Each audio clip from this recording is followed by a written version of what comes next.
Assalamualaikum warahmatullahi wabarakatuh. Jumpa lagi dengan Zona 8. Salam Kopastus, Komando Pasukan YouTube.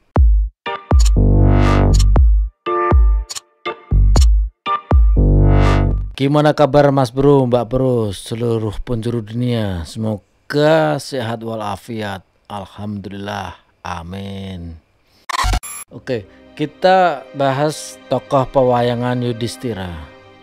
Yudhistira alias Dharmawangsa adalah salah satu tokoh protagonis dalam wiracarita Mahabharata. Ia merupakan seorang raja yang memerintah kerajaan Kuru dengan pusat pemerintahan di Hastinapura. Ia merupakan yang tertua di antara 5 Pandawa atau para putra Pandu.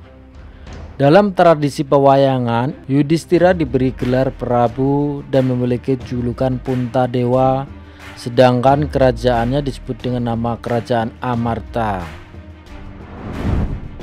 Nama Yudhistira dalam bahasa Sanskerta bermakna teguh atau kokoh dalam peperangan.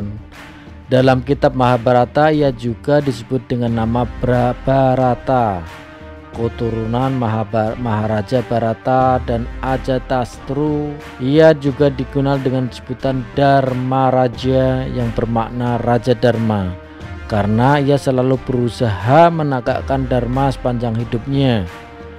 Beberapa julukan lain yang dimiliki Yudhistira adalah Kuraja, pemuka bangsa Kuru, Kurunandana, kesayangan dinasti Kuru, Kurupati, raja dinasti Kuru, Pandawa, putra Pandu, Partha, putra Prita atau Kunti. Beberapa di antara nama-nama di atas juga dipakai oleh tokoh-tokoh dinasti Kuru lainnya, misalnya Arjuna, Bhisma, dan Duryodhana. Selain nama-nama di atas, dalam versi pewayangan Jawa masih terdapat beberapa nama atau julukan yang lain lagi untuk Yudhistira. Misalnya Puntadewa, derajat keluhurnya setara para dewa. Yudhistira pandai memerangi nafsu pribadi. Guna talikrama, pandai bertutur bahasa. Samyaji, menghormati orang lain bagai diri sendiri. Yudhistira adalah putra tertua pasangan Pandu dan Kunti, raja dan ratu dari kalangan dinasti Kuru dengan pusat pemerintahan di Hastinapura. Kitab Mahabharata bagian pertama Adiparwa mengisahkan tentang kutukan yang dialami Pandu setelah membunuh Brahmana bernama Resi Kindama tanpa sengaja. Brahmana itu terkena panah Pandu ketika ia dan istrinya sedang bersenggama dalam wujud sepasang rusa. Menjelang ajalnya tiba, Resi Kindama sempat mengutuk Pandu bahwa kelak ia akan mati ketika bersetubuh dengan istrinya. Dengan penuh penyesalan, Pandu meninggalkan takhta Hastinapura dan memulai hidup sebagai pertapa di hutan untuk mengurangi hawa nafsu. Kedua istrinya yaitu Kunti dan Madri dengan setia mengikutinya. Setelah lama tidak dikaruniai keturunan, Pandu mengutarakan niatnya untuk memiliki anak. Kunti yang menguasai mantra Aditya Hridaya segera mewujudkan keinginan suaminya. Mantra tersebut adalah ilmu pemanggil dewa untuk mendapatkan putra. Dengan menggunakan mantra itu, Kunti berhasil mendatangkan Dewa Dharma dan mendapatkan anugerah putra darinya tanpa melalui persetubuhan. Putra pertama itu diberi nama Yudhistira. Dengan demikian Yudhistira menjadi putra sulung Pandu sebagai hasil pemberian Dharma, yaitu dewa keadilan dan kebijaksanaan. Kisah dalam pewayangan Jawa agak berbeda. Menurut versi ini, Puntadewa merupakan anak kandung Pandu yang lahir di istana Hastinapura. Kedatangan Bathara Dharma hanya sekedar penolong kelahiran Puntadewa dan memberi restu untuknya. Berkat bantuan dewa tersebut, Puntadewa lahir melalui ubun-ubun Kunti. Dalam pewayangan Jawa, nama Puntadewa lebih sering dipakai, sedang nama Yudhistira baru digunakan setelah ia dewasa dan menjadi raja. Versi ini melukiskan Puntadewa sebagai seorang manusia berdarah putih yang merupakan kiasan bahwa ia adalah sosok berhati suci dan selalu menegakkan kebenaran. Yudhistira dan 4 adiknya yaitu Bhima, Bhimasena, Arjuna, Nakula, dan Sadewa kembali ke Hastinapura setelah ayah mereka Pandu meninggal dunia. Pada waktu itu Hastinapura dipimpin oleh Dhritarashtra, kakak Pandu yang buta. Kelima putra Pandu yang terkenal dengan sebutan para Pandawa membuat sepupu mereka yaitu para putra Dhritarashtra 100 Kurawa yang dipimpin Duryodhana merasa iri. Bhisma, sesepuh dinasti Kuru, dan Widura, Perdana Menteri, lebih menyukai Yudhistira daripada putra Dhritarashtra, sehingga Duryodhana merasa cemas apabila Yudhistira berhasil dinobatkan sebagai putra mahkota. Duryodhana berusaha menyingkirkan kelima Pandawa, terutama Bhima yang dianggap paling kuat. Di lain pihak, Yudhistira selalu berusaha untuk menyebarkan Bhima supaya tidak membalas perbuatan para Kurawa. Pandawa dan Kurawa kemudian mempelajari ilmu agama, hukum, dan tata negara dari para resi Krepa. Dalam pendidikan tersebut, Yudhistira tampil sebagai murid yang paling pandai. Krepa sangat mendukung apabila tahta Hastinapura diserahkan kepada Pandawa tertua ini. Setelah itu Pandawa dan Kurawa berguru ilmu perang kepada Resi Drona. Dalam pendidikan kedua ini Arjuna tampil sebagai murid yang paling pandai, terutama dalam ilmu memanah. Sementara itu Yudhistira sendiri lebih terampil dalam menggunakan senjata tombak. Selama Pandu hidup di hutan sampai akhirnya meninggal dunia, takhta Hastinapura untuk sementara dipegang oleh kakaknya yaitu Dhritarashtra, ayah para Kurawa. Ketika Yudhistira menginjak usia dewasa, sudah tiba saatnya bagi Dhritarashtra untuk menyerahkan takhta kepada Yudhistira selaku putra sulung Pandu sekaligus pangeran tertua di kalangan dinasti Kuru. Sementara itu Duryodhana berusaha keras merebut tahta dan menyingkirkan Pandawa. Dengan bantuan Sangkuni, paman dari pihak ibu, Duryodhana pura-pura menjamu kelima sepupunya itu dalam sebuah gedung di Waranawata. Gedung itu sendiri terbuat dari bahan yang mudah terbakar dan oleh arsiteknya Purocana disebut Laksagraha, artinya rumah lilin. Ketika malam tiba, para Kurawa membakar gedung tempat para Pandawa dan Kunti ibu mereka tidur. Namun Yudhistira sudah mempersiapkan diri karena rencana pembunuhan itu telah terdengar oleh pamannya yaitu Widura, adik Pandu. Akibatnya kelima Pandawa dan Kunti berhasil lolos dari maut. Pandawa dan Kunti kemudian menjalani berbagai pengalaman sulit. Setelah selamat dari konspirasi pembunuhan oleh Duryodhana dan Sangkuni, para Pandawa dan Kunti pergi melintasi kota Ekacakra, lalu tinggal sementara di kerajaan Panchala. Arjuna berhasil memenangkan sayembara di kerajaan tersebut dan memperoleh seorang putri cantik yang bernama Draupadi. Tanpa sengaja Kunti memerintahkan agar Draupadi dibagi 5. Akibatnya Draupadi pun menjadi istri kelima Pandawa. Dari perkawinan dengan Yudhistira, Draupadi melahirkan Pratiwindya. Istri keduanya bernama Dewika, putri Gowasana dari suku Saibya, dan memiliki putra bernama Yodeya. Setelah menikahi Draupadi, para Pandawa kembali ke Hastinapura dan memperoleh sambutan luar biasa, kecuali dari pihak Duryodhana. Persaingan antara Pandawa dan Kurawa atas takhta Hastinapura kembali terjadi. Para sesepuh akhirnya sepakat untuk memberi Pandawa sebagian dari wilayah kerajaan tersebut. Kurawa mendapatkan istana Hastinapura, Sedangkan Pandawa mendapatkan hutan Kandawa Prastha sebagai tempat untuk membangun istana baru. Meskipun daerah tersebut sangat gersang dan angker, tetapi para Pandawa bersedia menerima wilayah tersebut. Selain wilayah yang luas, hampir setengah wilayah kerajaan Kuru, Kandawa Prastha juga merupakan ibu kota kerajaan Kuru yang dulu sebelum Hastinapura. Para Pandawa dibantu sepupu mereka yaitu Kresna dan Baladewa dan berhasil membuka Kandawa Prastha menjadi pemukiman baru. Para Pandawa kemudian memperoleh bantuan dari Wiswakarwa, yaitu ahli bangunan dari Kahyangan, dan juga Anggaraparna dari bangsa Gandharwa. Maka terciptalah sebuah istana megah dan indah bernama Indraprastha yang bermakna kota Dewa Indra. Dalam versi pewayangan Jawa, nama Indraprastha lebih terkenal dengan sebutan Kerajaan Amarta. Menurut versi ini, hutan yang dibuka para Pandawa bukan bernama Kandawa Prastha, melainkan bernama Wanamarta.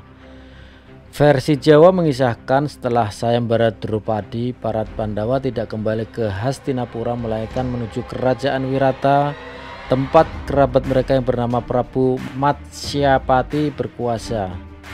Matsyapati yang bersimpati pada pengalaman Pandawa menyarankan agar mereka membuka kawasan hutan tak bertuan bernama Wanamarta menjadi sebuah kerajaan baru. Hutan Wanamarta dihuni oleh berbagai makhluk halus yang dipimpin oleh 5 bersaudara bernama Yudhistira, Danducana, Suparta, Sapujagat, dan Sapulebu. Pekerjaan Pandawa dalam membuka hutan tersebut mengalami banyak rintangan. Akhirnya setelah melalui suatu percakapan, para makhluk halus merelakan Wanamarta kepada para Pandawa. Yudhistira kemudian memindahkan istana Amarta dari alam jin ke alam nyata untuk dihuni para Pandawa. Setelah itu ia dan keempat adiknya menghilang. Salah satu versi menyebut kelimanya masing-masing menyatu ke dalam diri 5 Pandawa. Puntadewa kemudian menjadi Raja Amarta setelah didesak dan dipaksa oleh keempat adiknya. Untuk mengenang dan menghormati Raja Jin yang telah memberinya istana, Puntadewa pun memakai gelar Prabu Yudhistira. Setelah menjadi Raja Amarta, Puntadewa berusaha keras untuk memakmurkan negaranya. Konon terdengar berita bahwa barang siapa yang bisa menikahi putri kerajaan Slagahima yang bernama Dewi Kuntul Winanten, maka negeri tempat ia tinggal akan menjadi makmur dan sejahtera. Puntadewa sendiri telah memutuskan untuk memiliki seorang istri saja. Namun karena Drupadi mengizinkannya menikah lagi demi kemakmuran negara, maka ia pun berangkat menuju kerajaan Slagahima. Di istana Slagahima telah berkumpul sekian banyak raja dan pangeran yang datang melamar Kuntul Winanten. Namun sang putri hanya sudi menikah dengan seseorang yang berhati suci, dan ia menemukan kriteria itu dalam diri Puntadewa. Kemudian Kuntul Winanten tiba-tiba musnah dan menyatu ke dalam diri Puntadewa. Sebenarnya Kuntul Winanten bukan manusia asli, melainkan wujud penjelmaan anugerah dewata untuk seorang raja adil yang hanya memikirkan kesejahteraan negaranya. Sedangkan anak Raja Slagahima yang asli bernama Tambak Ganggeng, ia kemudian mengabdi kepada Puntadewa dan diangkat sebagai patih di kerajaan Amarta. Kitab Mahabharata bagian kedua atau Sabha Parwa mengisahkan niat Yudhistira untuk menyelenggarakan upacara Raja Suya demi menyebarkan dharma dan menyingkirkan raja-raja angkara murka. Bima, Arjuna, Nakula, dan Sadewa memimpin tentara masing-masing ke 4 penjuru Bharatawarsha, India kuno untuk mengumpulkan upeti dalam penyelenggaraan upacara agung tersebut. Pada saat yang sama, seorang raja angkara murka juga mengadakan upacara pengorbanan 100 orang raja. Raja tersebut bernama Jarasandha dari kerajaan Magadha. Yudhistira mengirim Bima dan Arjuna dengan didampingi Krishna sebagai penasehat untuk menumpas Jarasandha. Akhirnya melalui sebuah pertandingan seru, Bima berhasil membunuh Jarasandha. Setelah semua persyaratan terpenuhi, Yudhistira melaksanakan upacara Rajasuya yang dihadiri sekian banyak kaum raja dan pendeta. Dalam kesempatan itu, Yudhistira ditetapkan sebagai Maharaja di Raja. Kemudian muncul seorang sekutu Jarasandha bernama Sisupala yang menghina Krishna di depan umum. Setelah penghinaan ke-100, Krishna akhirnya memanggal kepala Sisupala di depan umum. Ketika menjadi tamu dalam acara Rajasuya, Duryodhana sangat kagum sekaligus iri menyaksikan keindahan istana Indraprastha. Timbul niatnya untuk merebut kerajaan itu, apalagi setelah ia tersinggung oleh ucapan Drupadi dalam sebuah pertemuan.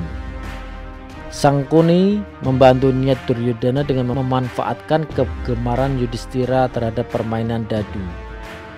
Yudhistira memang seorang ahli agama, tetapi di sisi lain ia sangat menyukai permainan tersebut. Undangan Duryodhana diterimanya dengan baik. Permainan dadu antara Pandawa melawan Kurawa diadakan di istana Hastinapura. Mula-mula Yudhistira hanya bertaruh kecil-kecilan, namun semuanya jatuh ke tangan Duryodhana berkat kepandaian Sangkuni dalam melempar dadu. Hasutan Sangkuni membuat Yudhistira nekat mempertaruhkan semua hartanya, bahkan Indraprastha. Akhirnya negeri yang dibangun dengan susah payah itu pun jatuh ke tangan lawan. Yudhistira yang sudah gelap mata juga mempertaruhkan keempat adiknya secara berurutan. Keempatnya pun jatuh pula ke tangan Duryodhana satu persatu, bahkan akhirnya Yudhistira sendiri. Duryodhana tetap memaksa Yudhistira yang sudah kehilangan kemerdekaannya untuk melanjutkan permainan dengan mempertaruhkan Drupadi. Akibatnya Drupadi pun ikut bernasib sama. Ratapan Drupadi saat dipermalukan di depan umum terdekan oleh Gandhari, ibu para Kurawa. Ia memerintahkan agar Duryodhana menghentikan permainan dan mengembalikan semuanya kepada Pandawa. Dengan berat hati, Duryodhana terpaksa mematuhi perintah ibunya itu. Duryodhana yang kecewa kembali menantang Yudhistira beberapa waktu kemudian. Kali ini peraturannya diganti. Barang siapa yang kalah harus menyerahkan negara beserta istrinya dan menjalani hidup di hutan selama 12 tahun serta menyamar selama setahun di dalam sebuah kerajaan. Apabila penyamaran itu terbongkar, maka wajib mengulangi lagi pembuangan selama 12 tahun dan menyamar setahun, begitulah seterusnya. Akhirnya berkat kelicikan Sangkuni, pihak Pandawa pun mengalami kekalahan untuk yang kedua kalinya. Sejak saat itu 5 Pandawa dan Drupadi menjalani masa pembuangan mereka di hutan. Kehidupan para Pandawa dan Drupadi dalam menjalani masa pembuangan selama 12 tahun di hutan dikisahkan pada jilid ketiga kitab Mahabharata yang dikenal dengan sebutan Wanaparwa. Yudhistira yang merasa paling bertanggung jawab atas apa yang menimpa keluarga dan negaranya berusaha untuk tetap tabah dalam menjalani hukuman.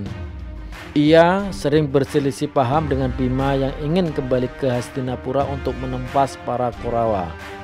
Meskipun demikian, Bima tetap tunduk dan patuh terhadap perintah Yudhistira supaya menjalani hukuman sesuai perjanjian. Suatu ketika, para Kurawa datang ke dalam hutan untuk berpesta dan menyiksa perasaan para Pandawa. Namun mereka justru berselisih dengan kaum Gandharwa yang dipimpin oleh Citrasena. Dalam peristiwa itu Duryodhana tertangkap oleh Citrasena. Akan tetapi Yudhistira justru mengirim Bima dan Arjuna untuk menolong Duryodhana. Ia mengancam akan berangkat sendiri apabila kedua adiknya itu menolak perintah. Akhirnya kedua Pandawa itu berhasil membebaskan Duryodhana. Niat Duryodhana datang ke hutan untuk menyiksa perasaan para Pandawa justru berakhir dengan rasa malu luar biasa yang ia rasakan.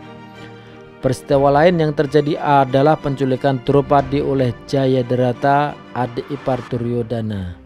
Bima dan Arjuna berhasil menangkap Jayadrata dan hampir saja membunuhnya. Yudhistira muncul dan memaafkan raja kerajaan Sindhu tersebut. Setelah 12 tahun menjalani pembuangan di hutan, kelima Pandawa dan Drupadi kemudian memasuki masa penyamaran selama setahun. Sebagai tempat persembunyian, mereka memilih kerajaan Matsya yang dipimpin oleh Wirata. Kisah ini terdapat dalam kitab Mahabharata jilid keempat atau Wirataparwa. Yudhistira menyamar dengan nama Kangka sebagai seorang Brahmana yang mengajari Raja Wirata permainan dadu. Bima menjadi Balawa sebagai tukang masak, Arjuna menjadi Wrihanala sebagai panci guru tari, Nakula menjadi Damagranti sebagai tukang kuda, Sadewa menjadi Tantripala sebagai penggembala sapi, sedangkan Drupadi menjadi Sailandri sebagai dayang istana. Pada akhir tahun penyamaran Pandawa, terjadi peristiwa serangan kerajaan Kuru terhadap kekuasaan Wirata. Seluruh kerajaan Matsya dikerahkan menghadapi tentara kerajaan Trigatra sekutu Duryodhana. Akibatnya, istana Matsya menjadi kosong dan dalam keadaan terancam oleh serangan pasukan Hastinapura. Uttara putra Wirata yang ditugasi menjaga istana berangkat ditemani Wrihanala, Arjuna sebagai kusir. Di medan perang, Wrihanala membuka samaran dan tampil menghadapi pasukan Duryodhana sebagai Arjuna. Seorang diri, ia berhasil memukul mundur pasukan dari Hastinapura tersebut. Sementara itu, pasukan Wirata juga mendapat kemenangan atas pasukan Trigatra. Wirata dengan bangga memuji-muji kehebatan Uttara yang berhasil mengalahkan para Kurawa seorang diri. Kanka alias Yudhistira menjelaskan bahwa kunci kemenangan Uttara adalah Wrihanala. Hal itu membuat Wirata tersinggung dan memukul kepala Kanka sampai berdarah. Dalam versi pewayangan Jawa, Wirata adalah nama kerajaan, bukan nama orang. Sedangkan rajanya bernama Matsapati. Dalam kerajaan tersebut, Yudhistira dan Puntadewa menyamar sebagai pengelola pasar ibu kota bernama Dwijakangka. Saat batas waktu penyamaran telah genap setahun, kelima Pandawa dan Drupadi membuka penyamaran. Mengetahui hal itu, Wirata merasa sangat menyesal telah memperlakukan mereka dengan buruk. Ia pun berjanji akan menjadi sekutu Pandawa dalam usaha mendapatkan kembali takhta Indraprastha. Ketika Pandawa pulang ke Hastinapura demi menuntut hak yang seharusnya mereka terima, Duryodhana bersikap sinis terhadap mereka. Ia tidak mau menyerahkan Hastinapura kepada Yudhistira. Berbagai usaha damai dilancarkan pihak Pandawa namun selalu ditolak oleh Duryodhana. Bahkan Duryodhana tetap menolak ketika Yudhistira hanya meminta 5 buah desa saja, bukan seluruh Indraprastha. Pada puncaknya, Duryodhana berusaha membunuh duta Pandawa yaitu Krishna tetapi gagal. Perang di Kurukshetra antara Pandawa dan Kurawa tidak dapat lagi dihindari. Para pujangga Jawa menyebut peristiwa itu dengan nama Bharatayuddha. Sementara itu dalam Mahabharata kisah perang tersebut ditemukan dalam jilid ke-6 sampai ke-10. Saat berperang, kereta Yudhistira dihiasi panji-panji bergambar bulan emas yang dikitari planet-planet. 2 genderang yang diberi nama Nanda dan Upananda diikat di tiangnya. Pada bagian Bhisma Parwa dikisahkan bahwa sebelum perang hari pertama dimulai, Yudhistira turun dari keretanya berjalan kaki ke arah pasukan Kurawa yang berbaris di hadapannya. Duryodhana mengejeknya sebagai pengecut yang langsung menyerah begitu melihat kekuatan Kurawa dan sekutu mereka. Namun, kedatangan Yudhistira bukan untuk menyerah, melainkan meminta doa restu kepada 4 sesepuh yang berperang di pihak lawan. Mereka adalah Bhisma, Kripa, Drona, dan Salya. Keempatnya mendoakan semoga pihak Pandawa menang. Hal itu tentu saja membuat Duryodhana sakit hati. Yudhistira kembali ke pasukannya. Ia mempersilahkan siapa saja yang ingin pindah pasukan sebelum perang benar-benar dimulai. Ternyata yang pindah justru adik tiri Duryodhana yang lahir dari selir bernama Yuyutsu, yang bergerak meninggalkan Korawa untuk bergabung bersama Pandawa. Bhisma memimpin pasukan Korawa selama 10 hari. Setelah ia tumbang, kedudukannya digantikan oleh Drona yang mendapat amanat dari Duryodhana supaya menangkap Yudhistira hidup-hidup. Drona senang atas tugas tersebut, padahal niat Duryodhana adalah menjadikan Yudhistira sebagai sandera untuk memaksa para pendukungnya menyerah. Berbagai cara dilancarkan Drona untuk menangkap Yudhistira. Tidak terhitung banyaknya sekutu Pandawa yang tewas di tangan Drona karena melindungi Yudhistira, misalnya Drupada dan Wirata. Akhirnya pada hari ke-15, penasihat Pandawa yaitu Krishna menemukan cara untuk mengalahkan Drona, yaitu dengan mengumumkan berita kematian seekor gajah bernama Aswatthama. Aswatthama juga merupakan nama putra tunggal Drona. Kemiripan nama tersebut dimanfaatkan oleh Krishna untuk menipu Drona. Atas perintah Krishna, Bima segera membunuh gajah itu dan berteriak mengumumkan kematiannya. Drona cemas mendengar berita kematian Aswatthama. Ia segera mendatangi Yudhistira yang dianggapnya sebagai manusia paling jujur untuk bertanya tentang kebenaran berita tersebut. Yudhistira terpaksa bersikap tidak jujur. Ia membenarkan berita kematian Aswatthama tanpa berusaha menjelaskan bahwa yang mati adalah gajah, bukan putra Drona. Jawaban Yudhistira membuat Drona jatuh lemas. Ia membuang semua senjatanya dan duduk bermeditasi. Tiba-tiba saja Dhristadyumna putra Drupada mendatanginya dan kemudian memanggal kepalanya dari belakang. Drona pun tewas seketika. Dalam peristiwa ini yang paling merasa bersalah adalah Yudhistira. Salya adalah kakak ipar Pandu yang terpaksa membantu Korawa karena tipu daya mereka. Pada hari ke-18 ia diangkat sebagai panglima oleh Duryodhana. Akhirnya ia pun tewas karena tombak Yudhistira. Naskah Bharatayuddha berbahasa Jawa kuno mengisahkan bahwa Salya memakai senjata bernama Rudra Rohastra, sedangkan Yudhistira memakai senjata bernama Kalimahosadda. Pusaka Yudhistira yang berupa kitab itu dilemparkannya dan tiba-tiba berubah menjadi tombak menembus dada Salya. Sementara itu menurut versi pewayangan Jawa, Salya yang mengerahkan ilmu Canda Birawa berupa raksasa kerdil mengerikan yang jika dilukai jumlahnya justru bertambah banyak. Puntadewa maju menghentikan cipta. Canda Birawa lumpuh seketika karena Puntadewa telah dirasuki arwah Resi Bagaspati, yaitu pemilik asli ilmu tersebut. Selanjutnya Puntadewa melepaskan jamus Kalimasada yang melesat menghantam dada Salya. Salya pun tewas seketika. Setelah kehabisan pasukan, Duryodhana yang bersembunyi di dasar telaga. Kelima Pandawa didampingi Krishna berhasil menemukan tempat itu. Duryodhana pun naik ke darat siap menghadapi kelima Pandawa sekaligus. Yudhistira menolak tantangan Duryodhana karena Pandawa pantang berbuat pengecut dengan cara main keroyok, sebagaimana para Korawa ketika membunuh Abhimanyu pada hari ke-13. Sebaliknya, Duryodhana dipersilakan bertarung 1 lawan 1 melawan salah seorang di antara 5 Pandawa. Apabila ia kalah, maka kerajaan harus dikembalikan kepada Pandawa. Sebaliknya, apabila ia menang, Yudhistira bersedia kembali hidup di hutan.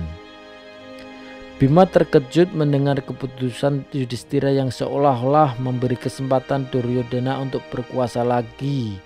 Padahal kemenangan Pandawa tinggal selangkah saja. Dalam hal ini Yudhistira justru menyalahkan Bima yang dianggap kurang percaya diri. Duryodhana meskipun bersifat angkara murka namun ia juga seorang pemberani. Ia memilih Bima sebagai lawan perang tanding yang paling gagah di antara kelima Pandawa. Setelah pertarungan singkat terjadi cukup lama, akhirnya menjelang senja Duryodhana berhasil dikalahkan dengan dipukul titik kelemahannya yaitu paha. Ini sekaligus menuntaskan sumpah Bima yang akan membunuh Duryodhana karena penghinaannya terhadap Draupadi. Balarama marah dan bertekad untuk membunuh Bima karena paha merupakan sasaran yang terlarang dalam duel gada. Tetapi diperingatkan oleh Kresna bahwa Bima hanya berusaha menjalankan sumpahnya. Duryodhana pun tewas secara perlahan setelah saling bersilat lidah dengan Kresna. Setelah perang berakhir, Yudhistira melaksanakan upacara Tarpana untuk memuliakan mereka yang telah tewas. Ia kemudian diangkat sebagai Raja Hastinapura sekaligus Raja Indraprastha. Yudhistira dengan sabar menerima Dhritarashtra sebagai Raja Sepuh di kota Hastinapura. Ia melarang adik-adiknya bersikap kasar dan menyinggung perasaan ayah para Korawa tersebut. Tetapi Bima selalu saja menyinggung Dhritarashtra akan perbuatan anak-anaknya sehingga sang Raja Sepuh pun lengser dari takhta Hastinapura. Yudhistira kemudian menyelenggarakan Aswamedha yadnya, yaitu suatu upacara pengorbanan untuk menegakkan kembali aturan dharma di seluruh dunia. Pada upacara ini seekor kuda dilepas untuk mengembara selama setahun. Arjuna ditugasi memimpin pasukan untuk mengikuti dan mengawali kuda tersebut. Para raja yang wilayah negaranya dilalui oleh kuda tersebut harus memilih untuk mengikuti aturan Yudhistira atau diperangi. Arjuna mengirim pasukan ke daerah utara, Bima ke timur, Nakula ke barat, dan Sadewa ke selatan. Akhirnya setelah beberapa pertempuran, semua kerajaan memilih membayar upeti. Sekali lagi, Yudhistira pun dinobatkan sebagai Maharaja dunia setelah upacara Raja Suya dahulu. Setelah permulaan zaman Kali Yuga dan wafatnya Kresna, Yudhistira dan keempat adiknya mengundurkan diri dari urusan duniawi. Mereka meninggalkan takhta kerajaan, harta, dan sifat keterikatan untuk melakukan perjalanan terakhir mengelilingi Bharatawarsha lalu menuju puncak Himalaya. Di kaki gunung Himalaya, Yudhistira menemukan anjing dan kemudian hewan tersebut menjadi pendamping perjalanan Pandawa yang setia. Saat mendaki puncak, satu persatu mulai dari Draupadi, Sadewa, Nakula, Arjuna, dan Bima meninggal dunia. Masing-masing terseret oleh kesalahan dan dosa yang pernah mereka perbuat. Hanya Yudhistira dan anjingnya yang berhasil mencapai puncak gunung karena kesucian hatinya. Dewa Indra, pemimpin masyarakat Kahyangan, datang menjemput Yudhistira untuk diajak naik ke swarga dengan kereta kencananya. Namun, Indra menolak anjing yang dibawa Yudhistira dengan alasan bahwa hewan tersebut tidak suci dan tidak layak untuk masuk swarga. Yudhistira menolak masuk swarga loka apabila harus berpisah dengan anjingnya. Indra merasa heran karena Yudhistira tega meninggalkan saudara-saudaranya dan Draupadi tanpa mengadakan upacara pembakaran jenazah bagi mereka, tetapi lebih memilih untuk tidak mau meninggalkan seekor anjing. Yudhistira menjawab bahwa bukan dirinya yang meninggalkan mereka, tetapi merekalah yang meninggalkan dirinya. Kesetiaan Yudhistira telah teruji. Anjingnya pun kembali ke wujud aslinya, yaitu Dewa Yama atau Batara Dharma, ayahnya. Yudhistira dan Dewa Dharma naik ke surga menggunakan kereta Indra. Namun ternyata keempat Pandawa tidak ditemukan di sana. Yang ada justru Duryodhana dan adik-adiknya yang selama hidup mengumbar angkara murka. Indra menjelaskan bahwa keempat Pandawa dan para pahlawan lainnya sedang menjalani penyiksaan di neraka. Yudhistira menyatakan siap masuk neraka menemani mereka. Namun ketika terpampang pemandangan neraka yang disertai suara menyayat hati dan dihiasi darah kental membuatnya ngeri. Saat tergoda untuk kabur dari neraka, Yudhistira berhasil menguasai diri. Terdengar suara saudara-saudaranya memanggil-manggil. Yudhistira memutuskan untuk tinggal di neraka. Ia merasa lebih baik hidup tersiksa bersama saudara-saudaranya yang baik hati daripada bergembira di surga namun ditemani oleh kerabat yang jahat. Tiba-tiba pemandangan berubah menjadi indah.